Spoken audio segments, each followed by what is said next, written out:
Você vai abrir a sua Bíblia em Joel, capítulo 2, verso 24 e 25, uma promessa de Deus para o Brasil, na Semana da Independência. Queremos hoje trazer essa palavra de Joel. Eu sei que a hora já avançou, mas eu vou tentar explicar um pouco de tudo o que tem acontecido no Brasil desde o seu descobrimento. Não vai dar tempo. Mas vamos abrir em Joel 2, 24 e 25. As eiras se encherão de trigo, e os lagares transbordarão de vinho e de óleo, ou de mosto, ou de azeite. Restituir-vos-ei os anos que foram consumidos pelo gafanhoto migrador, pelo destruidor, pelo cortador, o meu grande exército que enviei contra vós outros. Comereis abundantemente, e vos fartareis, e louvareis o nome do Senhor vosso Deus, que se ouve maravilhosamente convosco. E o meu povo jamais será envergonhado. Sabereis que estou no meio de Israel, e que eu sou o Senhor vosso Deus, e não há outro, e o meu povo jamais será envergonhado. Que Deus abençoe a sua palavra, mantenha aberta, podemos sentar. Pai querido, continua falando conosco ao nosso coração. Joel é um dos profetas menores. Seu nome significa Yahvé é Deus, ou Jeová é Deus. O livro de Joel está no compêndio, no conjunto dos profetas menores. Separei esse texto hoje de manhã, estava programado o capítulo 5, mas tomando em vista que estamos na Semana da Independência, e esse ano em especial, até o coração de Dom Pedro II, Dom Pedro I, veio para o Brasil, embora nós não temos nenhum culto a órgãos ou a mortos, mas é porque é uma data extremamente comemorativa. Quem já me conhece, desde quando eu cheguei aqui em Campinas, já são 30 anos que eu estou por aqui na região, sempre fui apaixonado pelo Brasil, apaixonado pela nossa história, apaixonado por esse povo tão alegre, tão caloroso. E o livro de Joel tem muito a nos ensinar sobre a história do Brasil.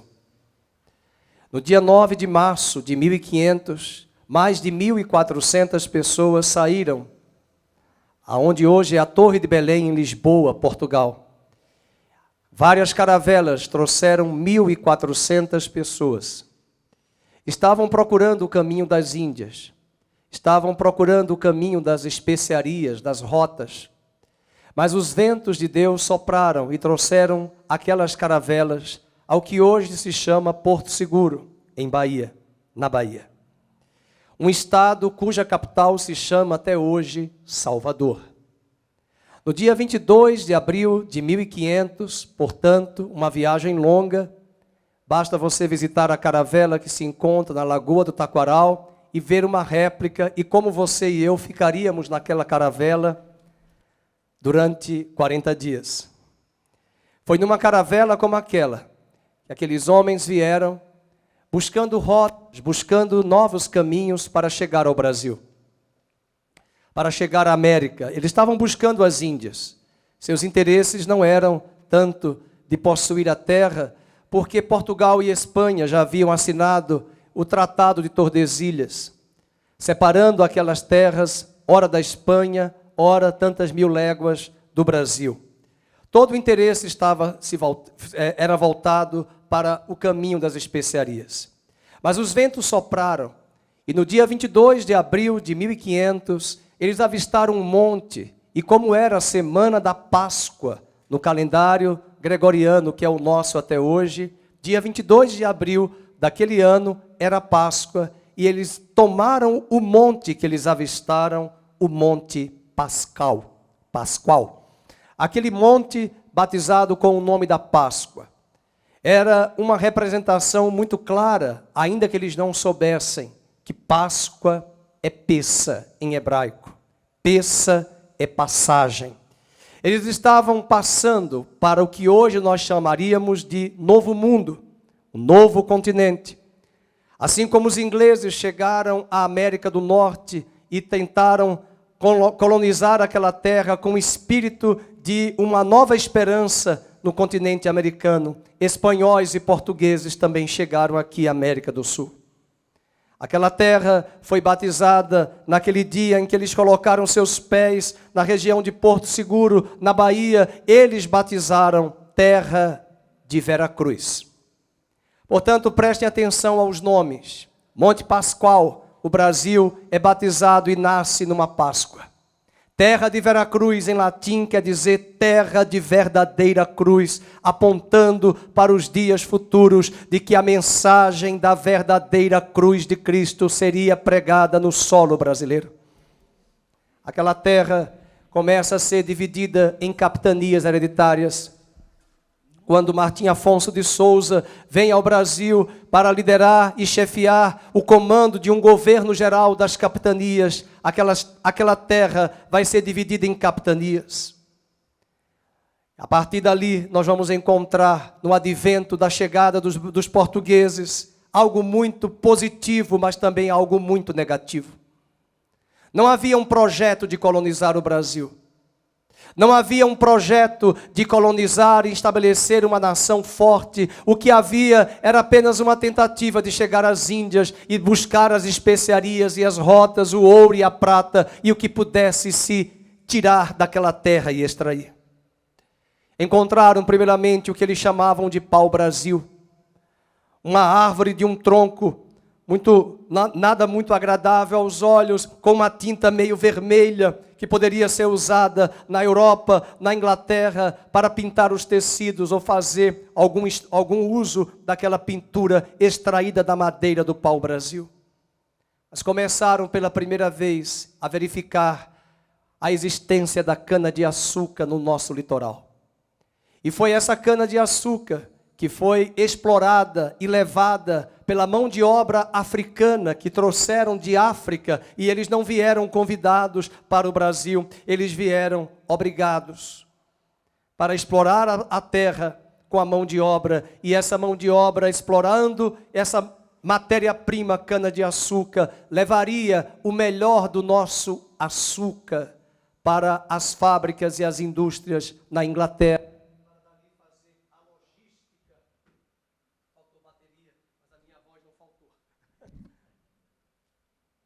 Para dali fazer a logística de distribuição nos mercados com a Inglaterra para o continente europeu e asiático. Olhando por esse prisma, não parou na cana-de-açúcar. Depois veio o ciclo de tantos outros produtos, até chegar o café, e bem antes do café, o ciclo do ouro, o ciclo das pedras extraídas do estado de Minas Gerais e levado até hoje para as grandes catedrais e igrejas da Europa. O ciclo do café chegou e até hoje o nosso café é um produto de exportação bem conceituado, um produto até vendido e caro lá fora, uma vez que se vende em dólar ou em euro ou em outra moeda.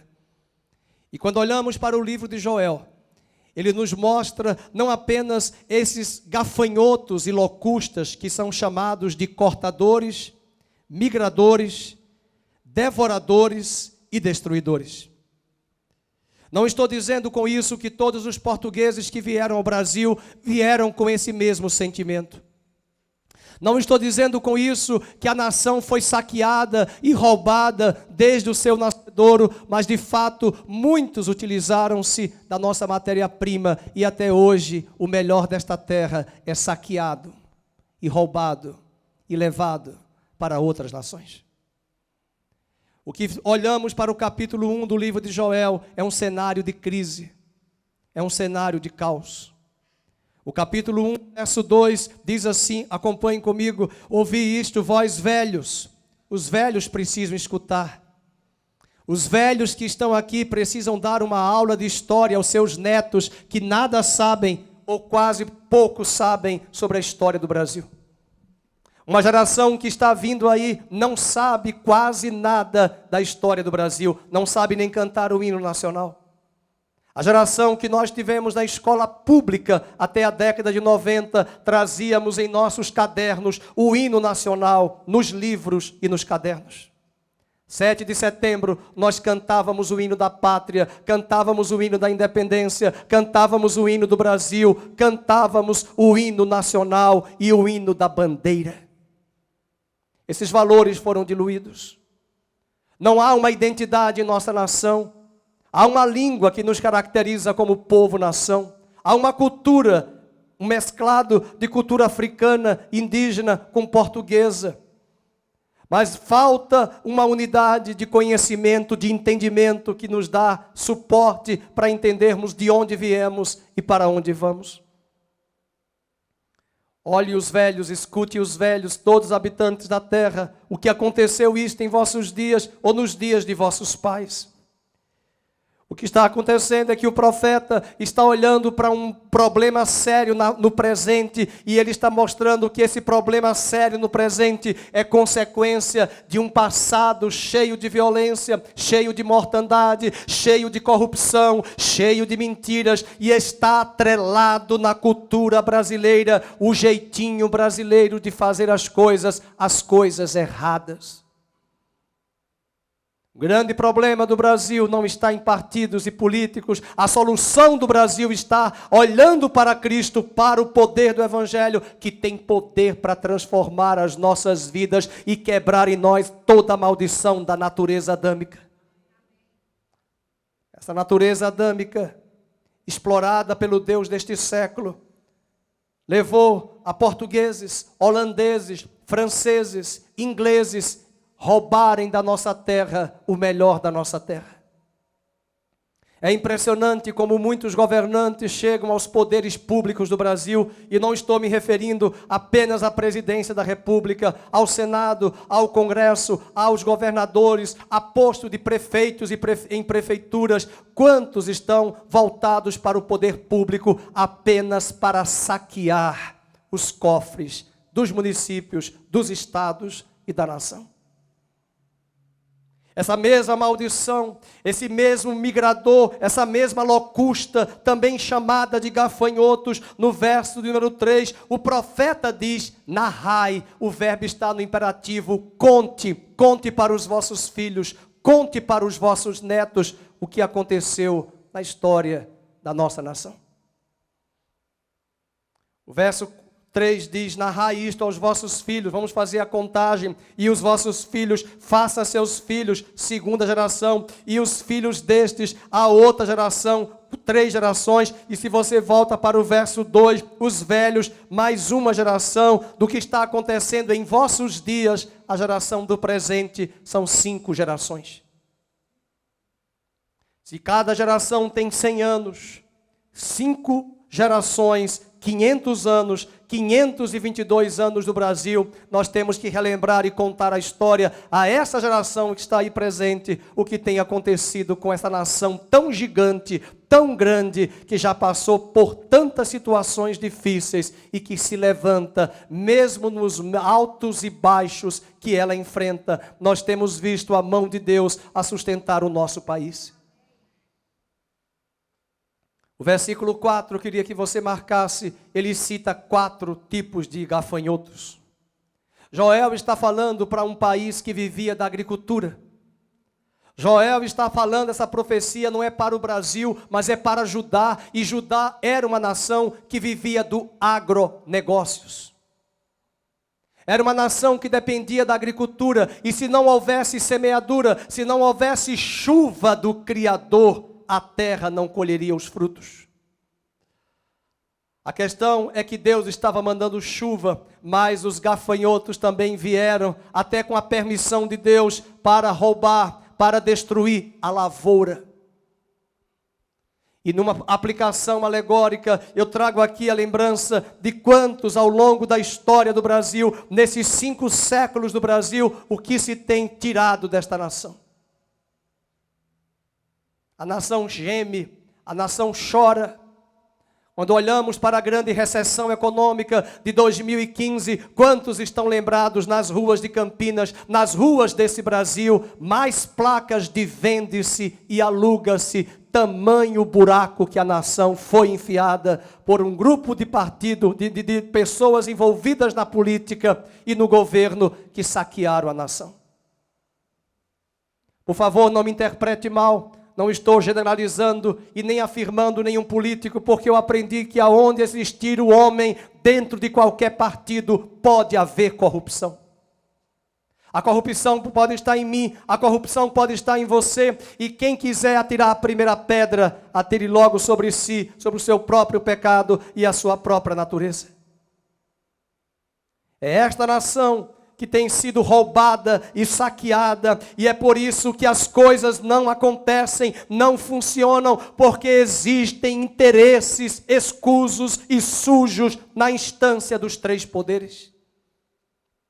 Celebraremos neste dia 7 de setembro, quarta-feira, o dia da independência do Brasil. 200 anos da independência. Quantas pessoas hoje falam mal da família real, falam mal de Dom Pedro I, Dom Pedro II, eu quero lembrar, nós precisamos estudar melhor a história. Foi Dom Pedro II que trouxe as ferrovias ao Brasil, foi Dom Pedro II que trouxe as universidades, a primeira universidade do Brasil, que hoje é o FRJ, foi a família real que trouxe a maior biblioteca particular para o solo brasileiro, começando ali o espaço acadêmico de reflexão. É verdade que eles tinham defeitos. É verdade que eles tinham seus erros, não somente a família real, mas a monarquia tem a sua sede aqui, a coroa portuguesa, fugindo de Napoleão Bonaparte, a família real vem para o Brasil e traz todo esse aparato. No mesmo século XIX, em que celebramos a independência do Brasil, no final, em 1889, foi implantada a República por um alagoano, meu conterrâneo, Marechal Deodoro da Fonseca. O grande problema hoje é que ficamos discutindo se é golpe, se é isso, se não é golpe, se não foi golpe. A questão não é essa, a questão é que cada geração será responsável por sua geração. A questão é que cada geração será cobrada de Deus diante do que temos em nossas mãos.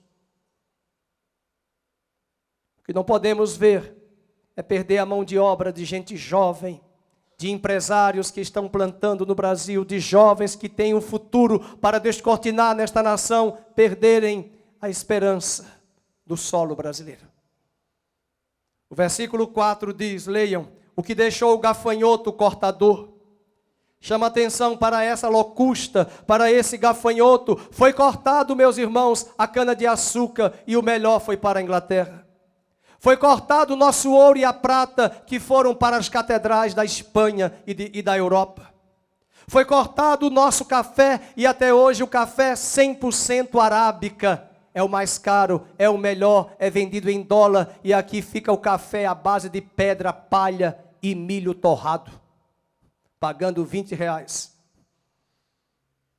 O gafanhoto cortador passou, mas chegou o gafanhoto migrador.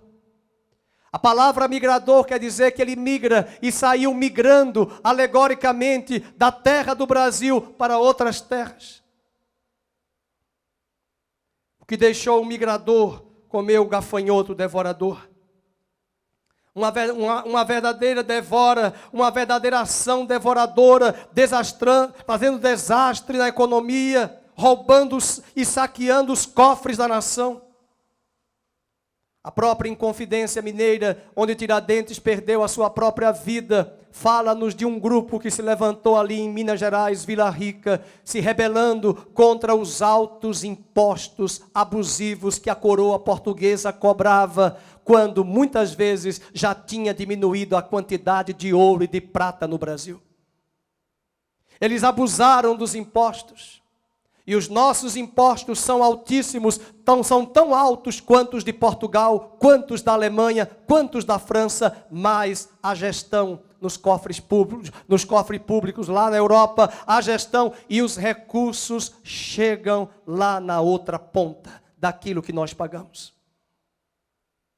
É verdade que existiram governantes que fizeram boa gestão.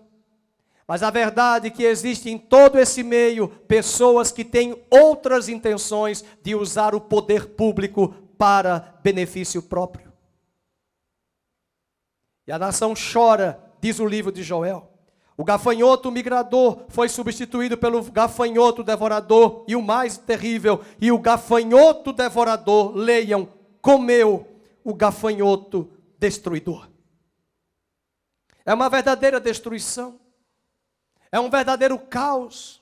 Essa geração que está vindo aí não sabe o que é uma inflação de 1000% ao ano que nós tivemos na década de 80. Essa geração que está vindo aí não sabe que nós tivemos 3 moedas na época do presidente da República, José Sarney.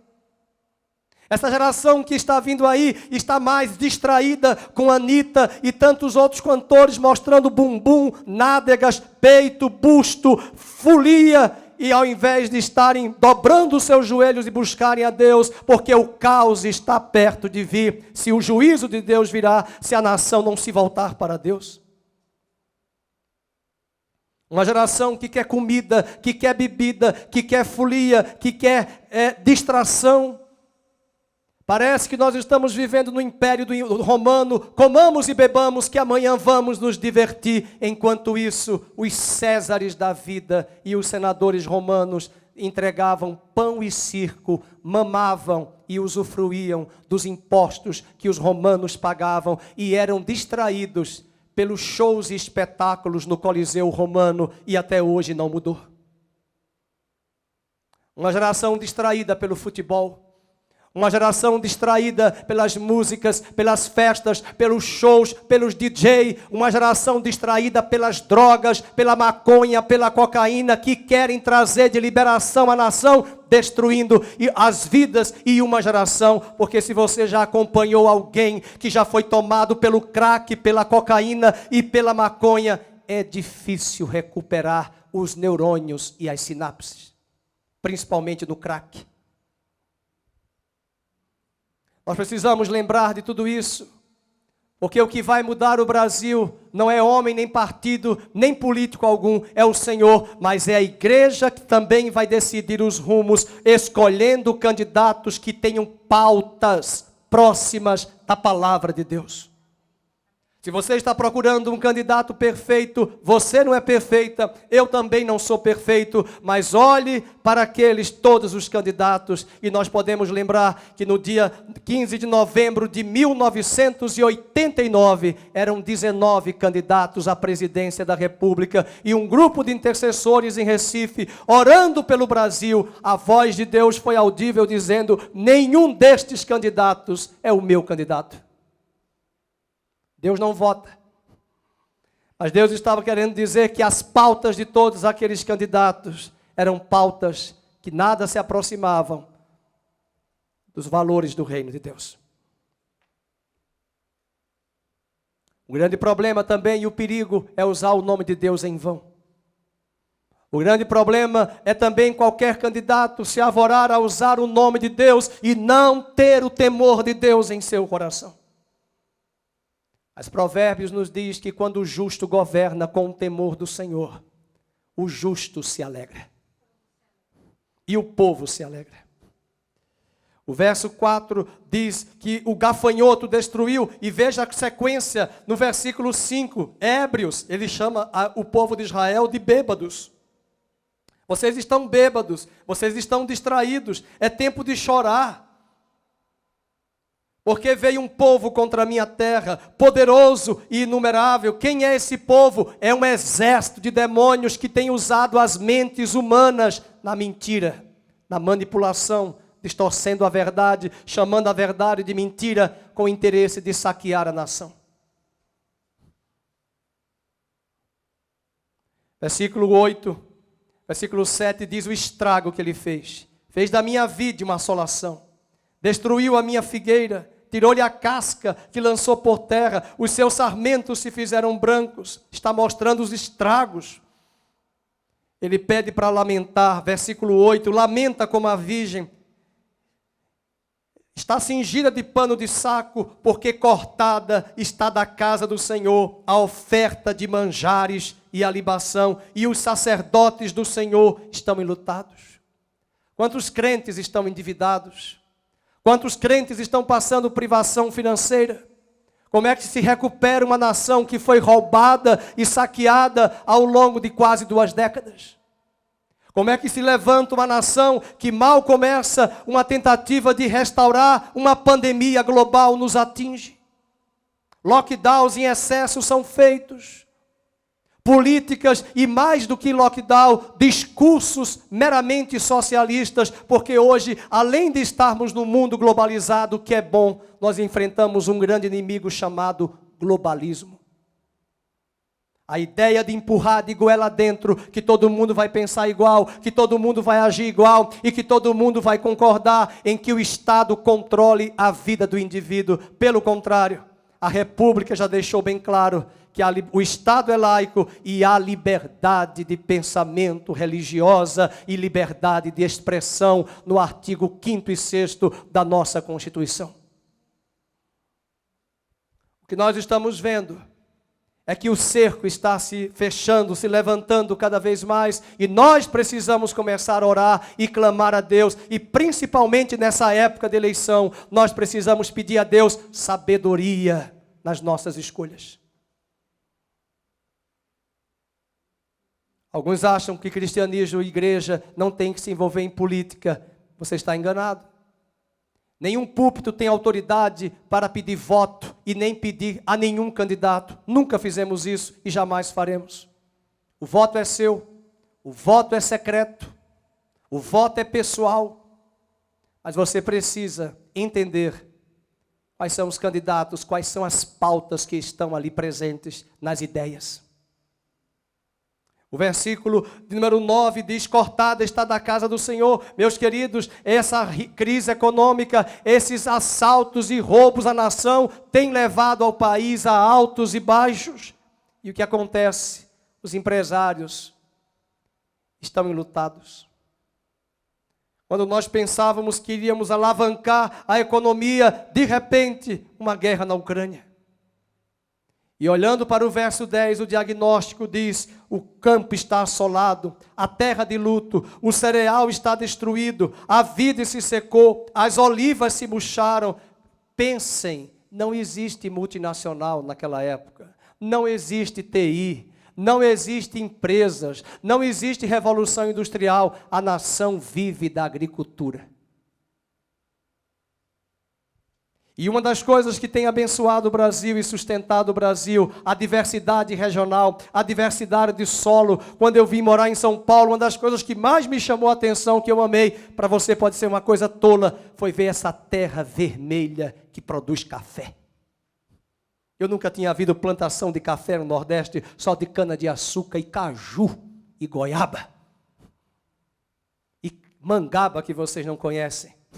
E cajá, que vocês também quase não conhecem. Eu vi a terra vermelha, foi daqui que saíram, lá da região, da terra de Tarsila do Amaral, da terra de Capivari, da terra de Jaguariúna. O nosso café foi para essa terra que Dom Pedro trouxe, lá do Rio de Janeiro, as ferrovias da Inglaterra, as estradas de trem, para escoar o café da região sudeste para Santos e de Santos para toda a Europa. Essa logística, essa visão de mundo que Dom Pedro II tinha. Se você perguntar à geração de hoje que vai para o shopping Dom Pedro, o maior shopping da América Latina, e perguntar, por que é Pedro? Eu não sei.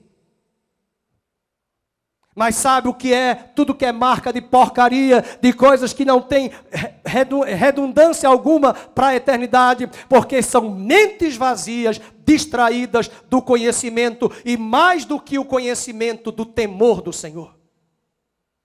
A nação está enlutada. A casa do Senhor está sem recursos. Veja o verso 9. Foi cortada da casa do Senhor a oferta, porque se a economia do país não está bem, se a sua despensa não está bem, a despensa da igreja também não vai bem. Se a despensa não vai bem, só quero lembrar a você que a crise econômica de 2008 nos Estados Unidos, eu conheço vários missionários nos Estados Unidos e na África que foram demitidos do campo e voltaram para o Brasil, porque os Estados Unidos entraram em recessão econômica pela crise da roubalheira, do falsificar de documentos de investimentos em duas instituições bancárias. A mentira campeando nos investimentos de capitais e quebrou a nação, e nós tivemos missionários que estavam nos Estados Unidos, na África, que voltaram para o Brasil com uma mão na frente e outra atrás. Nós não queremos nos tornar aqui nenhum outro país da América Latina que está em declive contínuo. O versículo 10 diz: o campo está assolado, a terra de luto, o cereal está destruído. Vai lendo aí: a vide se secou, as olivas se murcharam. Sabe o que ele diz no verso 11? Ele dá um grito: envergonhai-vos, lavradores, uivai, vinhateiros, sobre o trigo e sobre a cevada, porque pereceu a messe do campo. A vide se secou. Veja o verso 12. A vide se secou. Meus irmãos, a minha cunhada precisava de um transporte coletivo para levar a filha na escola durante 6 meses desse ano. A crise econômica, a recessão, a pandemia, o lockdown, faltou e não tem quase nada hoje de motorista, como é que chama lá o nome? De van. Porque eu fui atrás, saí no bairro andando para procurar um motorista de van para levar do Flamboyant para Ponte Preta, na escola onde a filha estuda. Não tem. Porque eles mudaram, foram vender Natura. Foram vender Jequiti. Foram vender outras coisas que está faltando. Isso mostra que a vida se seca, a figueira murchou. Quantas empresas fecharam? Quantos empresários demitiram funcionários? Hoje você vai comprar um carro e esse carro depende de um chip. Esse chip produzido na China vem do silício, que vem de Minas Gerais, que vem dos Estados Unidos, da Califórnia, mas está faltando silício. E se não tem silício, não tem chip, se não tem chip, não tem carro, e você chega na loja, quer um carro, só daqui a 9 meses. Porque a recessão econômica foi global, em nome de políticos que se dizem globalistas, que querem prender todo mundo, trancar a nação e fechar a economia. E quando nós estamos falando isso, os responsáveis somos nós, porque fomos nós que elegemos tais candidatos. Eu mesmo me arrependi pelo candidato a governador que elegi. Que horror! Que vergonha de uma figura pública chegar na Francisco Glicério, trancar a avenida, e eu estava lá e não podia entrar porque a 5ª estrela de Hollywood acabou de chegar. Foi receber o ovo, recebeu pedrada, e as polícias não deixaram porque estava a muitos metros de distância, porque trancou quatro quarteirões da Francisco Glicério. Que não dá satisfação como pessoa pública. E essa responsabilidade eu tomo para mim, porque infelizmente o homem é assim, ele mente, ele manipula.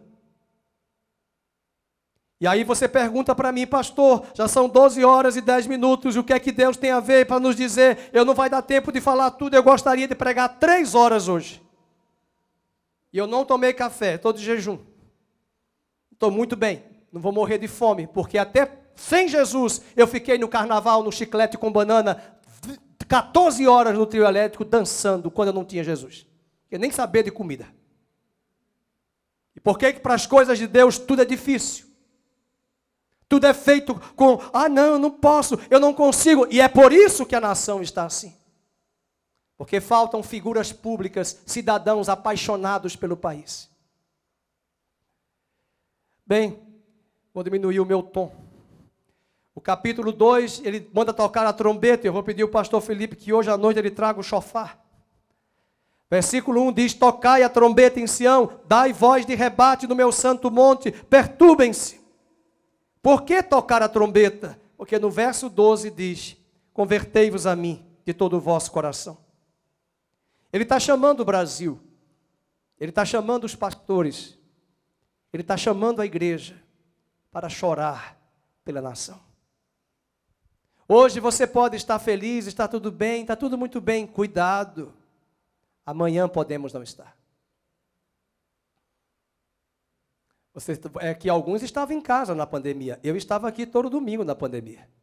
E os guardas vieram vigiar a nossa igreja para saber se tinha alguém. Eu digo: não tem ninguém, só tem a gente que está transmitindo ao vivo. E por incrível que pareça, os cabelos brancos de algumas senhoras de mais de 80 anos estavam aqui. 2 policiais entraram e disseram: não, nós somos crentes. Eu digo: que bom que Deus fez isso.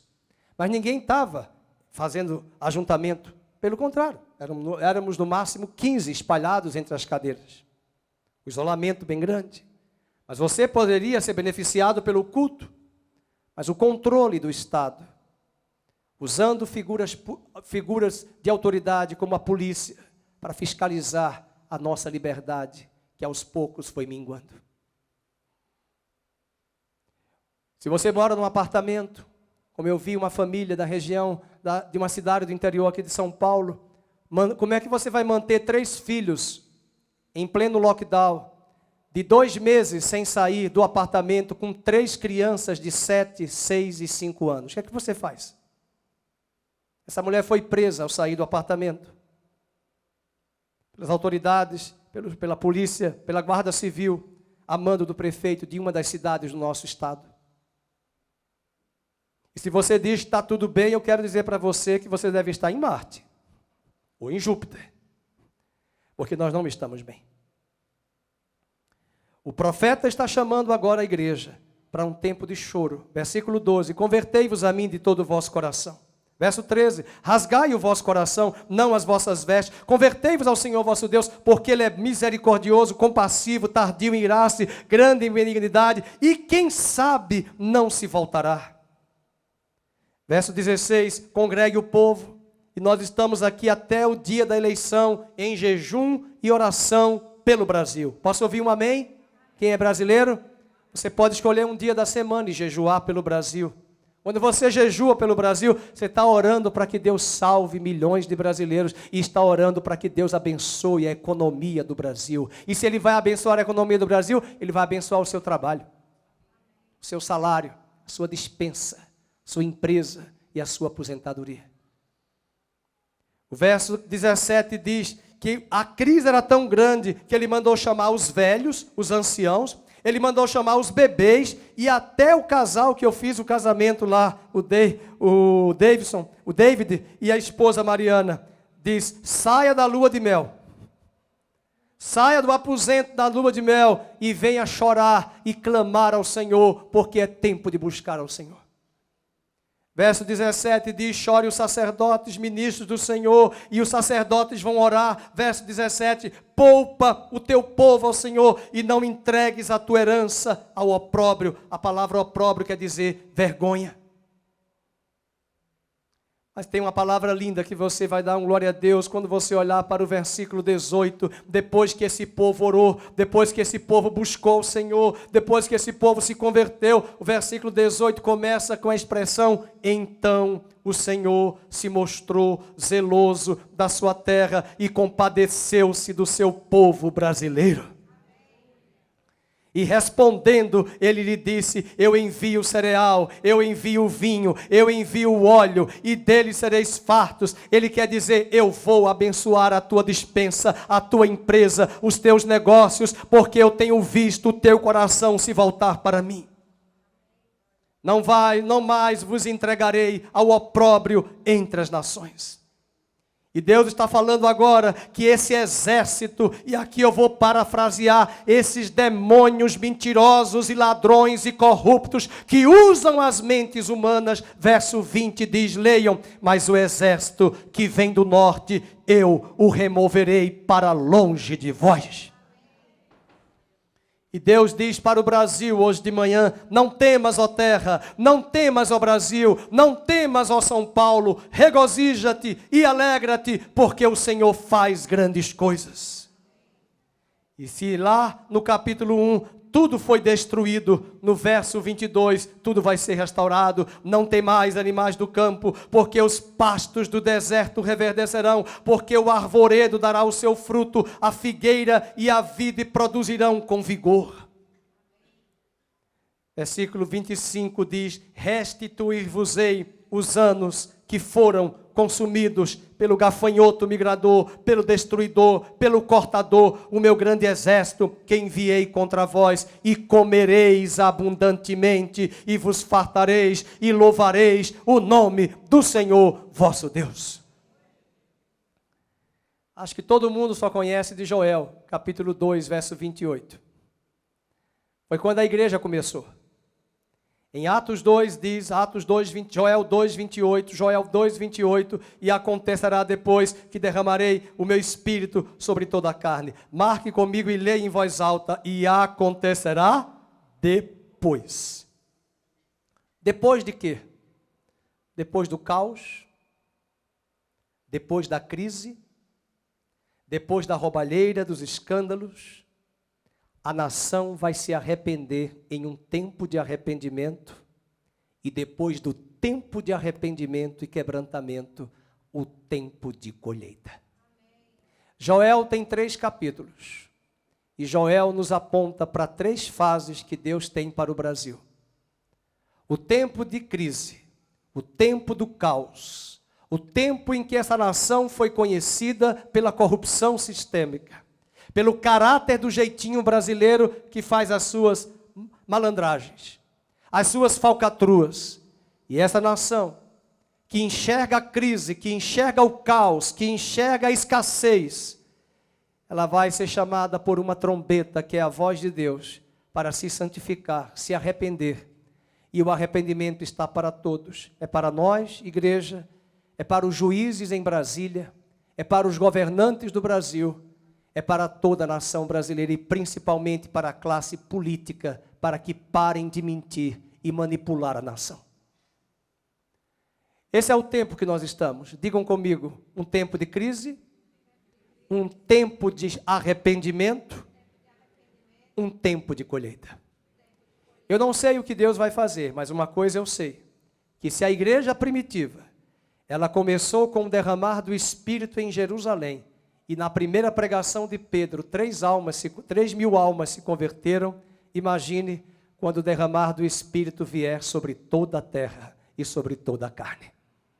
Deus vai fazer uma grande colheita de almas nesta nação. Esta nação tem promessas de Deus de que seria um celeiro de missionários. Esta nação tem promessas de Deus de que ela iria alimentar outras nações. Hoje o Brasil é o segundo maior exportador de grãos do planeta. Hoje o Brasil se sustenta no mundo de agronegócios como um dos grandes líderes mundiais nessa área, porque Deus tem abençoado a nossa diversidade de solo e a abundância de diversas estações em todas as estações do ano, em cada região. Aqui, por exemplo, está frio, no Nordeste está calor e no Sul está chuva. Mas eu quero finalizar lendo o verso 28.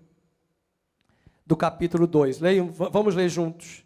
E acontecerá depois que derramarei o meu espírito sobre toda a carne, vossos filhos e vossas filhas profetizarão, vossos velhos sonharão, vossos jovens terão visões, e até sobre os servos e sobre as servas derramarei o meu espírito naqueles dias, e mostrarei prodígios no céu e na terra. Agora volta para o 28, e acontecerá depois. Depois de quê?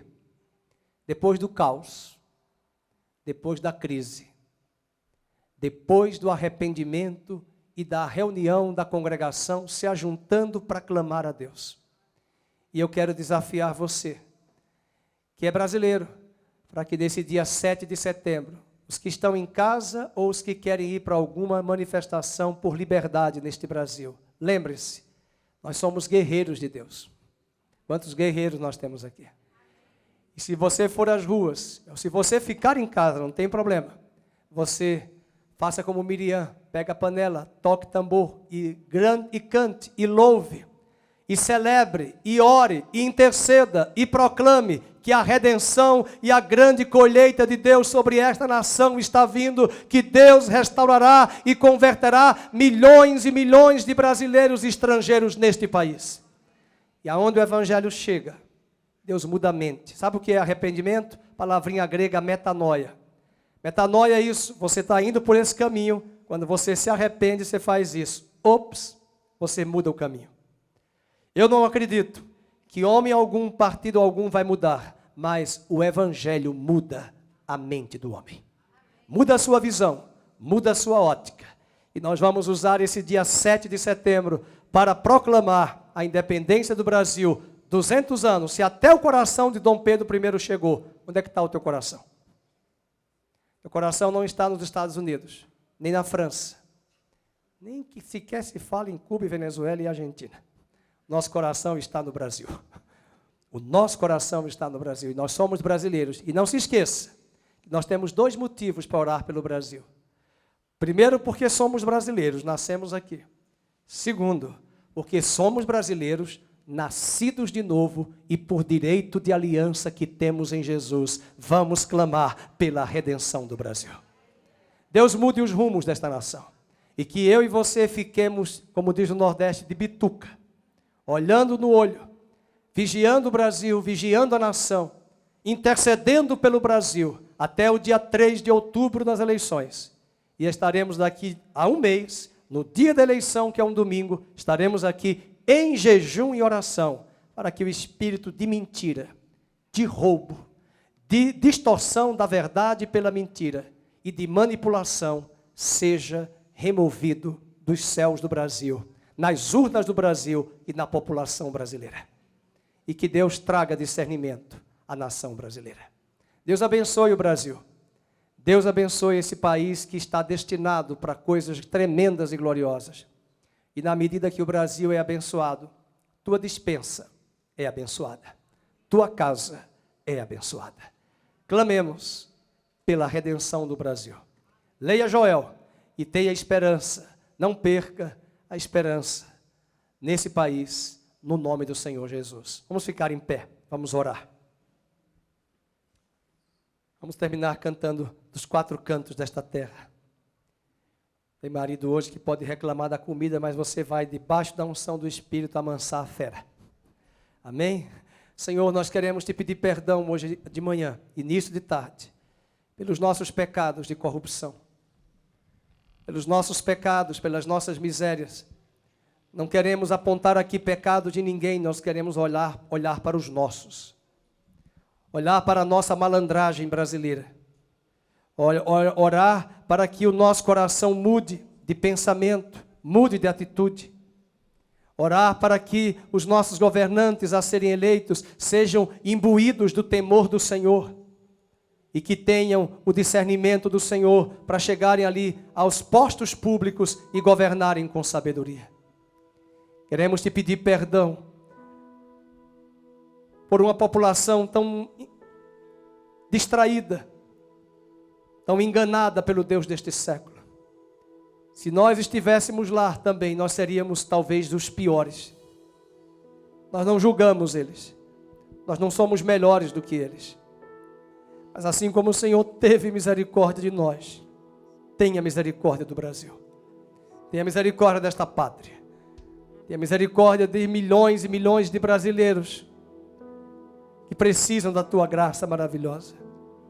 Nossa oração é que o Senhor abençoe o país, abençoe as eleições, que sejam as mais pacíficas de todas as eleições.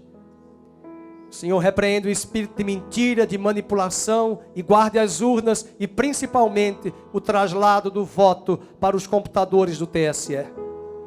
Que o Senhor repreenda e coloque ali pessoas chaves que abrirão a boca em qualquer ato de falcatrua.